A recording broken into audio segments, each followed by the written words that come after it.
Here I am, apparently dressed accordingly for one of the hottest days on record in the country in which I'm currently housed, and ready for a day of keeping cool, rehydrating, and being present to whatever is. It's not like we're never not present, we merely think. We are not present as thought applies itself to past experiences in an attempt to control and improve and enjoy and call happy afterwards current experience, with dreams of, hopes for, and fears about future experience, and how we can bring about remembered great experiences that seem like this current experience if it's going well, and make plans to ensure that we know only those and essentially to avoid suffering. And here I sit.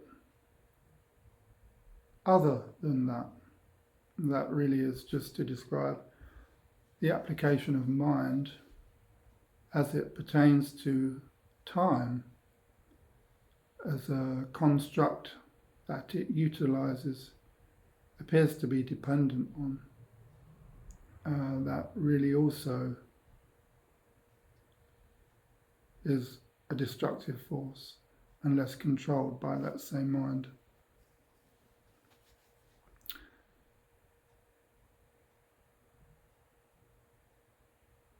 And so, in an attempt to be entirely congruent, that is to allow my outsides, this colourful panoply of dressing up the body that I'm not, but that everyone takes me to be, waiting for words to arise to be able to express. It's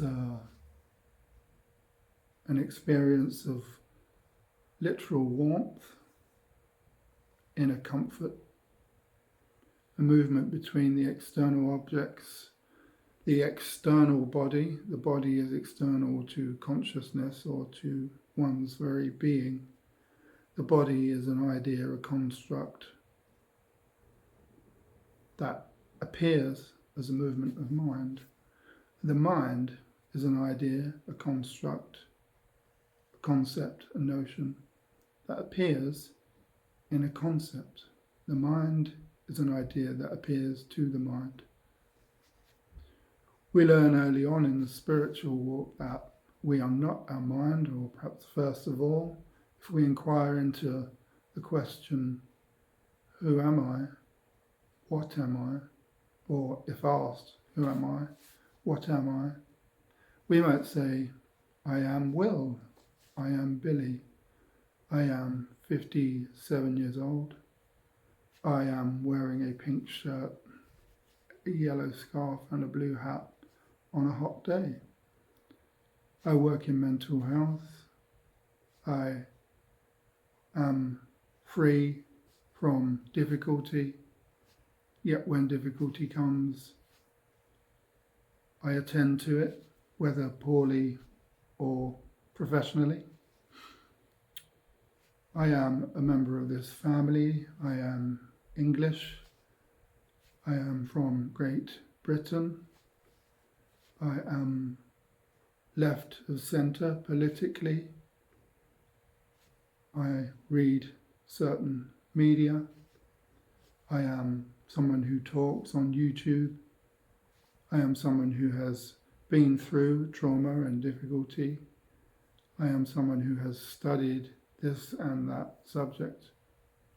We describe all of these things, let's call them objects, all of these different objects, because they have objective qualities. I can describe the study that I've done, and that is made up of lots of little objects. I can objectively describe the objects that made up my period of academia.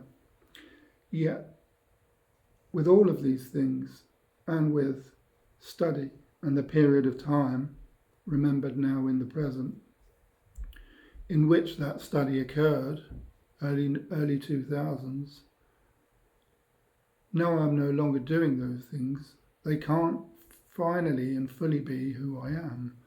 All of these things are recalled as attempts to describe when asked who I am, what am I.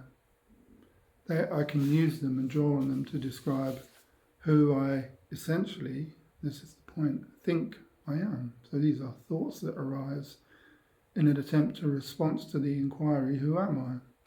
Yet, clearly, right here, right now, I might describe myself objectively as this person talking on a social media video platform, wearing a very seemingly strange get-up for a hot day.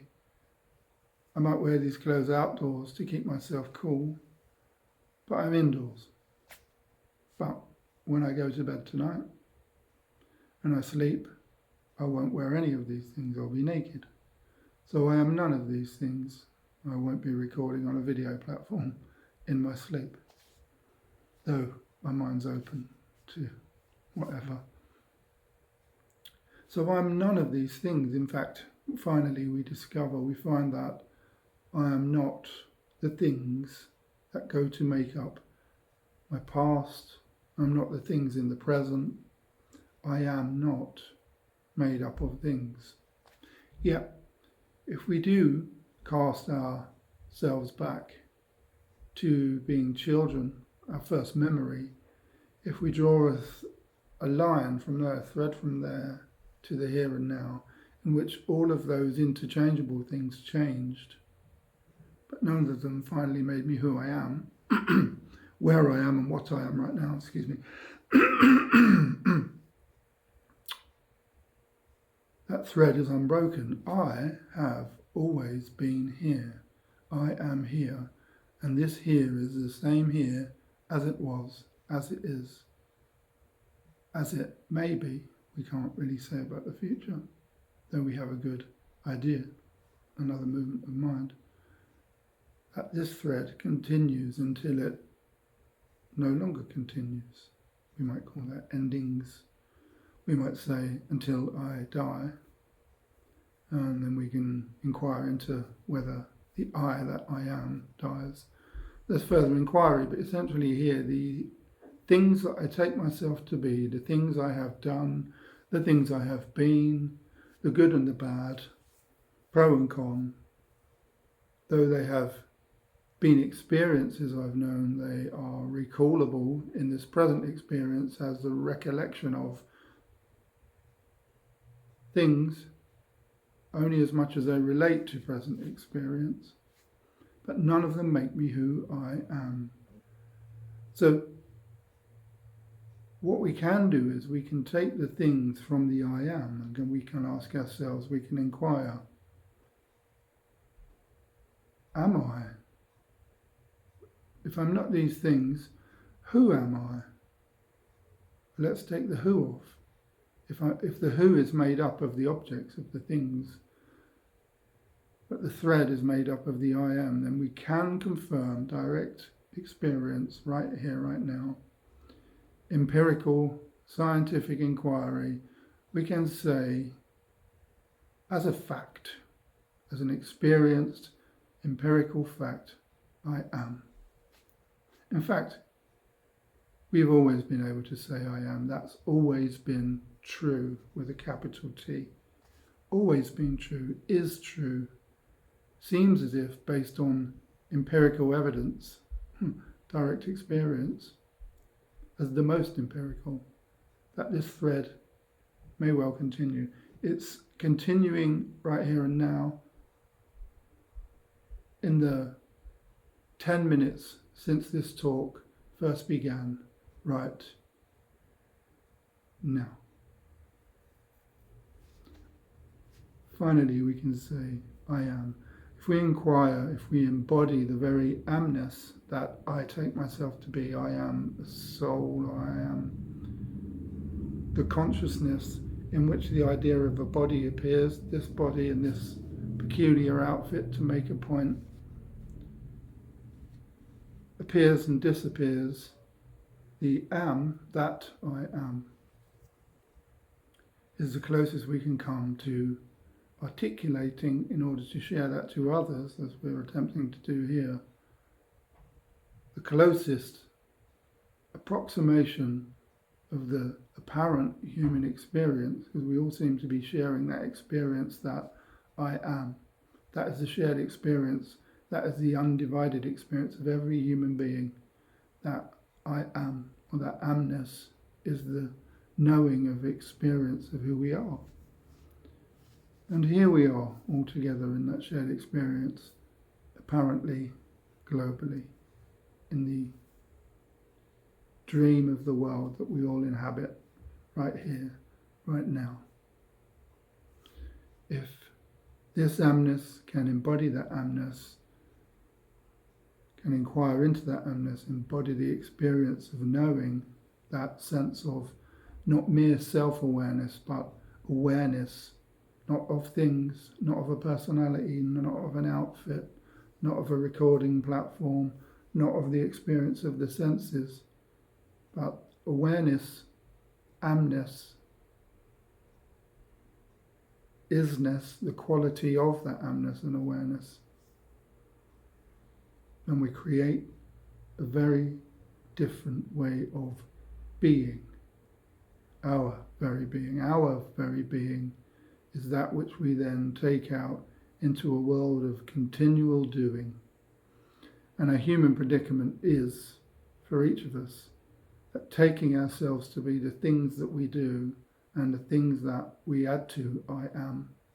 For example, each of us, every person, almost 8 billion people on the world, wake up in the morning and the first expression, even if it's not verbal, is I am awake. So that awakening to a world of forms and things is the first energetic movement of the day as we move into the waking state from a dreamt state in which the amness is still there, I am dreaming, and then the deep sleep state when even the amness is transfigured and just consciousness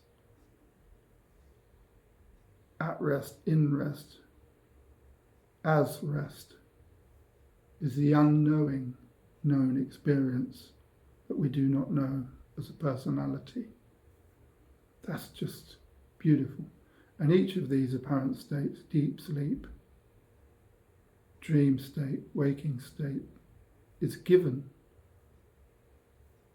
to point us to that in which all changing states and a world of forms and the things we take ourselves to be and the feelings and the thoughts and the ideas that we have about it and our attempts to find happiness in the changing things, finally, in wisdom, point us the other direction, to our interiority, to the inquiry into who am I, who finally am I. Once we uncover, once we recognize, to use some outmoded terms, once we enlighten, once we wake up to those ideas, once we spiritually, use that phrase loosely, awaken, once we fully recognize, and let me use an ordinary, prosaic, simple term, once we simply realize by the next apparent aha, wow, once profundity arises, as we recognize that truly we are a human being,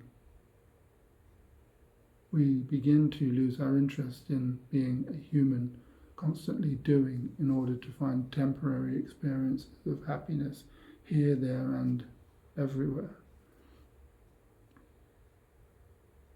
Then we offer that gift into the world just by simply being here, now, as I